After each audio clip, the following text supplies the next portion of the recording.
Hoje, no nosso 5º episódio do Papo de Cristão, nós vamos fazer uma entrevista muito especial com o nosso querido Padre Altair Geiker. Ele é sacerdote já há 14 anos e é pároco da paróquia Nossa Senhora do Perpétuo Socorro aqui de Canitar. Bom, padre, primeiramente boa noite e a gente quer agradecer a sua presença aqui com a gente hoje. E fale um pouco pra gente quem é o Padre Altair, como foi a sua infância, as suas origens, onde cresceu. Primeiramente, boa noite. É uma alegria a gente poder participar e usar desses meios hoje, né, tão velozes, né, para fazer se conhecer e também levar a palavra de Deus, né, fazer as pessoas conhecer mais esse Deus e de uma maneira toda especial quem é o padre, né? O pessoal que é daqui de Canitar, né, um pouco da minha história e também aqueles que depois virão de onde nasce o padre, né? Quando o padre chega numa cidade, ele já está pronto, né? Mas é um longo caminho, né, para não aprontar um padre, mas é um longo caminho formativo.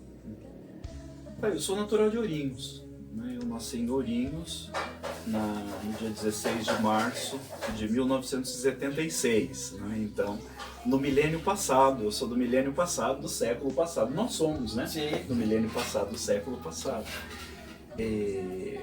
Eu nasci ali nas proximidades, na Santa Casa de Ourinhos, né? Mas eu vivi até 18 anos ali nas proximidades do Monstrinho, do ginásio de esportes, municipal de esportes, né? Estudei até o 8º ano, 8ª série na minha época, né? Na escola Horácio Soares, em Ourinhos, né? Mas também trabalhei, né? Fui office boy, ajudei meu tio por, não sei, 3, 4 anos, se eu não me engano, um carrinho de pipoca. Então, sou um bom pipoqueiro, né? Tá, ali essa foi a minha infância. O lugar onde estudei, onde cresci, onde trabalhei, onde joguei bola. Não sou bom de bola, a gente brincava no Monstrinho, principalmente quando chovia. Enchia o campo d'água. Tá. E padre, quando criança, o padre dava muito trabalho, era uma criança muito levada. E quando já pensava em ser padre? Quando criança já tinha esse pensamento ou não? Primeiramente, se eu era muito levado, né? Não, eu era assim muito tranquilo, né? Eu só passava com as cordas do carrinho de rolemã em cima dos dedos, né? Ia jogar bola no asfalto e arrancava a unha do pé. E depois pulava no quintal do vizinho para pegar uma mão e machucava, pisava no prego. Eu tinha um estilingue, né? Então, mas eu não era bom de mira. Então eu andava em muro, subia em árvore, caía do abacateiro, né? Eu nunca quebrei um osso, mas vivia ralado. Né? Então eu fui assim bastante peralta, né? Uma criança bastante peralta, que quase não ficava em casa, né? A minha casa era comer em casa, dormir, né? O restante ia para a escola, né? Mas depois, na minha época a gente brincava muito, né? Não tinha celular, não tinha, então a gente tinha que ter criatividades para, né? Então esconde-esconde dentro do bueiro, né?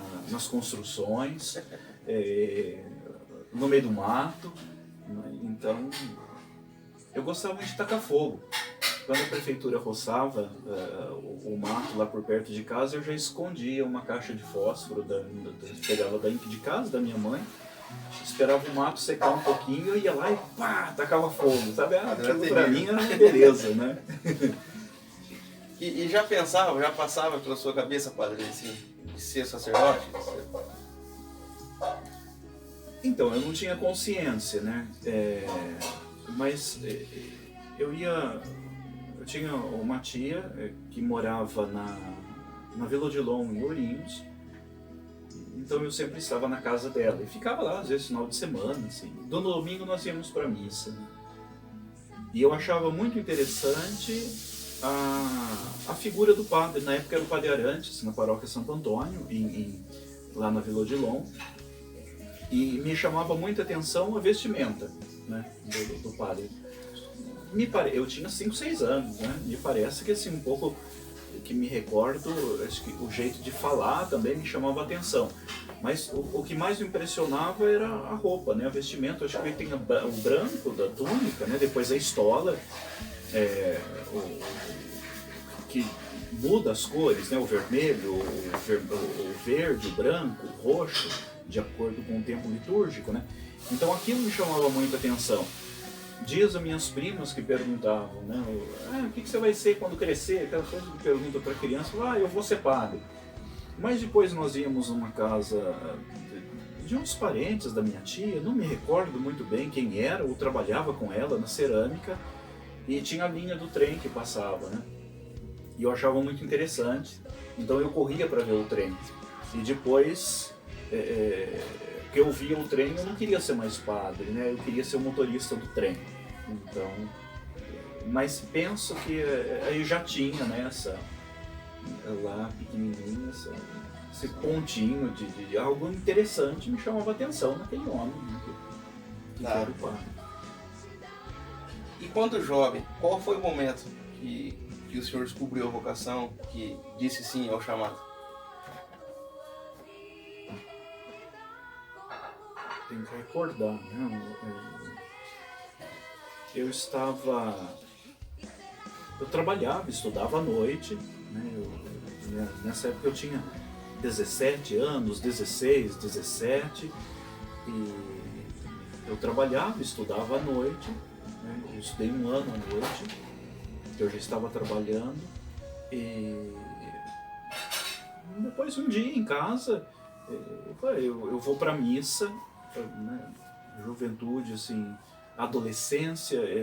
Depois que eu fiz a primeira Eucaristia, eu dei uma pausa na igreja, sabe?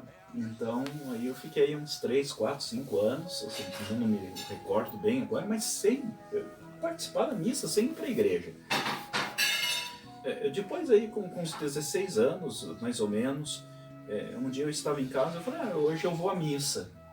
A minha paróquia na época era a catedral, era Bom Jesus, não tinha Nossa Senhora Aparecida do Vagão Queimado enquanto paróquia. Nossa paróquia era Bom Jesus.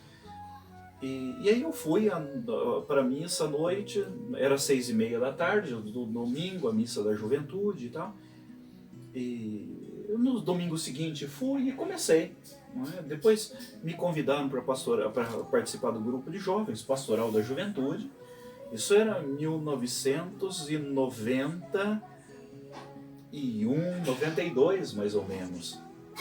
Eu participei da Pastoral da Juventude, comecei a fazer catequese do Crisma, que eu fiz a Eucaristia, né?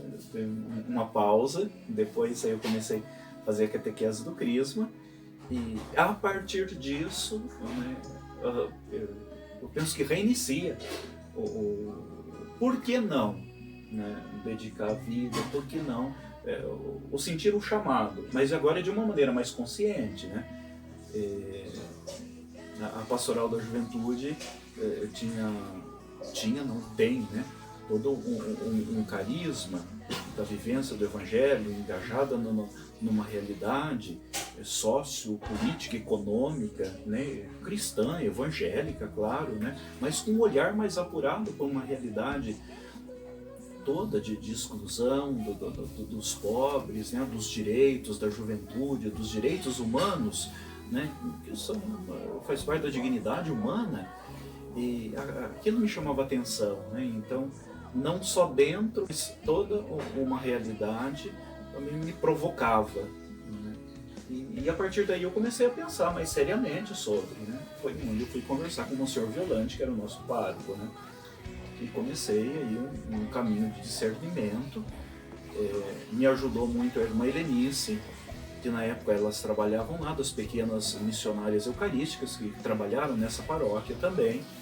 Não a irmã Helenice trabalhou aqui em Canitar, mas ela trabalhou em Ourinhos, e ela é dessa congregação, e ela me acompanhou por um tempo, até eu ir para o seminário. Tá. E é um processo muito demorado, padre? Quanto tempo leva desde que entra para o seminário e até ser ordenado? Por volta assim, de 8 a 10 anos. Não é? Essa é a fase de preparação. A gente faz um período que a gente chama de propedêutico. Não é? Preparação para mesmo. A palavra propedêutico quer dizer isso, preparação para. Não é? De preparação para o seminário, já estando no seminário. Né? Então tem algumas matérias que a gente começa a entrar em contato com o mundo mais eclesial. Né? Uma coisa é você participar da sua paróquia, né? Outra coisa é você entrar num processo formativo da igreja, né, em um caminho todo aprofundado de filosofia e teologia. Aí então, a igreja pede-nos que a formação seja, que tenhamos 2 faculdades, né? Então são 4 anos de filosofia e 4 anos de teologia.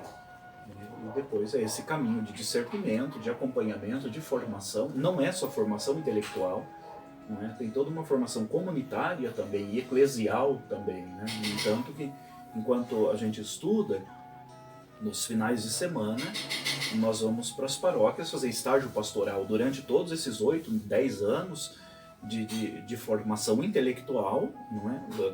Mas também a prática. Né? Então a gente acompanha e cada ano em uma paróquia, justamente para a gente perceber a diversidade das realidades das paróquias. Né? E também a diversidade dos padres, como conduz, né, cada comunidade, como é cada comunidade, como cada padre exerce e administra, como leva o trabalho pastoral, administrativo também da paróquia. Então, é uma formação humana, né? A filosofia versa muito isso, a formação humana, não é? A formação psicológica também. Né? Nós temos, durante todo o percurso, o acompanhamento psicológico, né? Depois a formação doutrinal, espiritual também. Né? Tem um diretor espiritual que nos acompanha espiritualmente. Né? Entendi. Ô padre, o cristão ele foi perseguido em um determinado tempo. E isso mudou. Porém, nos dias de hoje, existe algum país no mundo que o cristão ainda é perseguido? Que a gente não tem essa liberdade? Enquanto liberdade religiosa, isso se deu na história a partir dos anos 300. Né? O imperador Constantino, no ano 313, ele assinou um decreto, né, no Império Romano, que ele dava a liberdade de culto para os cristãos. O próximo imperador, que foi Teodósio, aí ele fez do cristianismo a religião oficial do Império Romano. Então, até antes disso, a religião era pagã, né? Era a religião romana, politeísta. Então, os cristãos foram muito perseguidos, não é? Perseguição sangrenta mesmo. Tem diversos tipos de perseguição, mas ainda há, né? Em alguns países, principalmente quando a gente vê o Oriente Médio, né? Ou nos países onde a maioria são muçulmanos, muçulmanos radicais, não é? Nós não podemos dar em conta, muçulmanos perseguem os cristãos, não, muito pelo contrário, não é? O Alcorão, né, que é o livro sagrado do islamismo, ele busca também a unidade e a paz, né, como cristão. Porém, dentro de qualquer religião tem diversas maneiras de pensar e agir. Né? Então, aí há um extremismo religioso, felizmente às vezes do cristianismo também tem, né? Um extremismo religioso que leva à perseguição, sim, e às vezes à morte. Né? A perseguição sangrenta, sim. Né? Então Ainda em alguns países, sim. Tá. Uma outra pergunta que às vezes é muito... O pessoal sempre pergunta muito. Sobre Maria. E para a igreja, para o católico, para a nossa doutrina, o que Maria representa? Uma discípula fiel. Uma pessoa escolhida por Deus, não é única, porque todos nós somos, uma pessoa escolhida por Deus e que Deus lhe fez um convite muito especial e ela disse sim, né? E seguiu e fez um seguimento de Jesus, não é? Tem toda uma importância porque é a mãe de Jesus, não é? E Jesus é Deus, então Maria traz toda uma importância extraordinária, né, dentro do cristianismo, dentro da nossa fé. Mas representa para nós um modelo, né, representa um modelo por ser aquela escolhida por Deus e que disse sim a esse Deus e ao plano de Deus e seguiu Jesus, né, até viveu a palavra de Jesus e viveu com Jesus. É isso que Maria representa e o ensinamento que ela dá. Entendi. Padre, pela situação que a gente vem vivendo hoje, pandemia, distanciamento, a gente não pode ter a missa ali com todo mundo junto. E algumas pessoas às vezes falam assim, não é a mesma coisa, eu preciso comungar. A comunhão, ela se dá quando você vai na missa e toma o corpo de Cristo, ou ela pode também, ela se dá também pela palavra. Entendeu? Nós temos várias maneiras de estar em comunhão com Cristo. A Eucaristia não é única. Jesus se faz presente de uma maneira mística e sacramental, espiritual também. No entanto, quando nós ouvimos do próprio Evangelho que Jesus diz, olha, quem ouve a igreja, ele ouve, não é?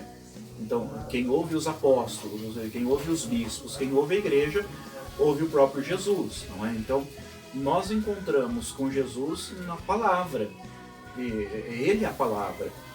A palavra aqui não se trata da letra, né? Quando a gente fala a palavra, vem a Sagrada Escritura e vem as letras. Não é nesse sentido. Os evangelhos contêm os ensinamentos da palavra. Ele é a palavra, né? São João fala no capítulo 1 do evangelho, né? O verbo se fez carne, né? Esse verbo é a palavra, né? É o logos, que foi escrito em grego, né? Então é essa palavra encarnada. Então ele é a palavra. A Sagrada Escritura contém os ensinamentos da palavra. Então, quando eu ouço essas letras sagradas, ou leio e medito, eu comungo da palavra. É a palavra que me nutre, aquele ensinamento divino, nutre a minha vida. No entanto, que a palavra muda, né? O encontro com essa verdade faz eu mudar meus comportamentos, o meu procedimento, faz eu enxergar o outro de maneira diferente, a natureza de maneira diferente, né? A percepção de Deus na nossa vida. Então, a palavra é uma comunhão com Cristo. Depois, na pessoa dos irmãos também, quando nós nos reunimos, não é? Jesus diz assim, aquilo que você faz para o outro foi a mim que fez.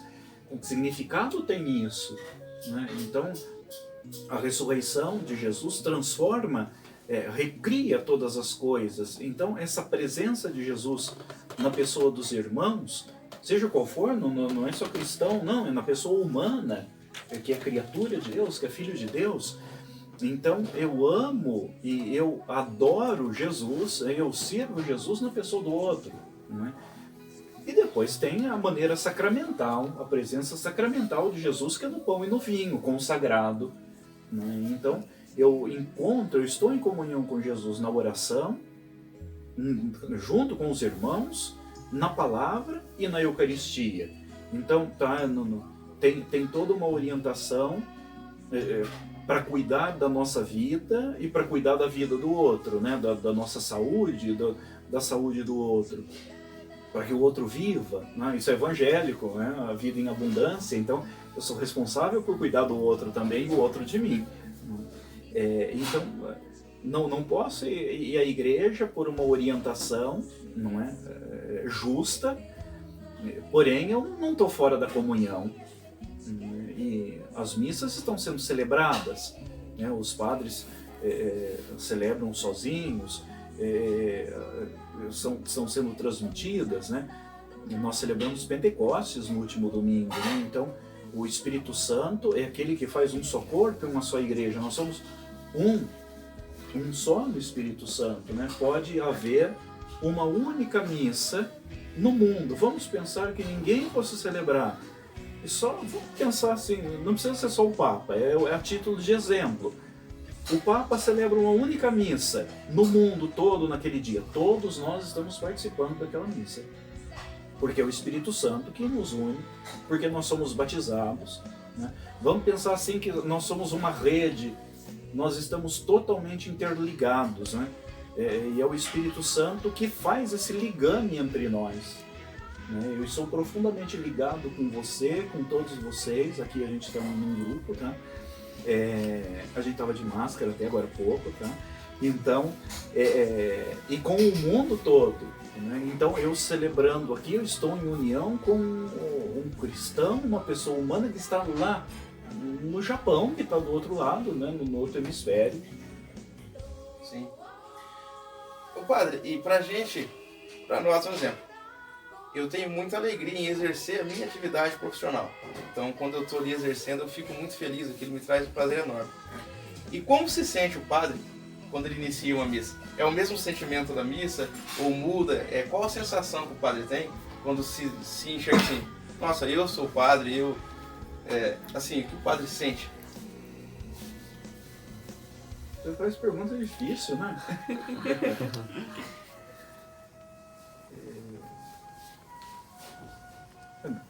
Precisa reflexão, assim, né?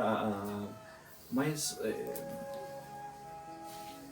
eu penso que agora, assim, dizendo, o serviço, né? Porque a celebração é um serviço, não é? Então, mas antes de ser um serviço, eu acho que o sentimento, o serviço é a função, né? Eu acho que não seria primeiramente a função, né? Eu estou ali servindo um povo, né? Que eu vou transmitir a palavra, eu vou orientar esse povo e vou dar Jesus, não é? Eu acho que antes disso eu acho que o sentimento maior é o encontro, né? Porque primeiramente o padre é o presidente da celebração, mas ele também é um cristão, ele é um fiel consagrado, mas ele é um fiel como qualquer outro, não é? Então, e ele é esse primeiro que faz esse encontro, né? Então eu acho que se a gente fala de sentimento, é a alegria de eu vou me encontrar com Deus, né? Eu vou me encontrar com Deus.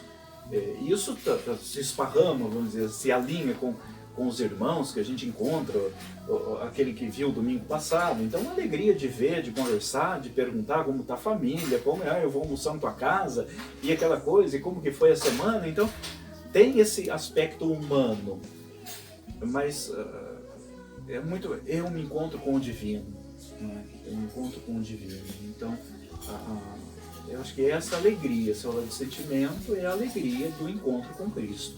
Sim.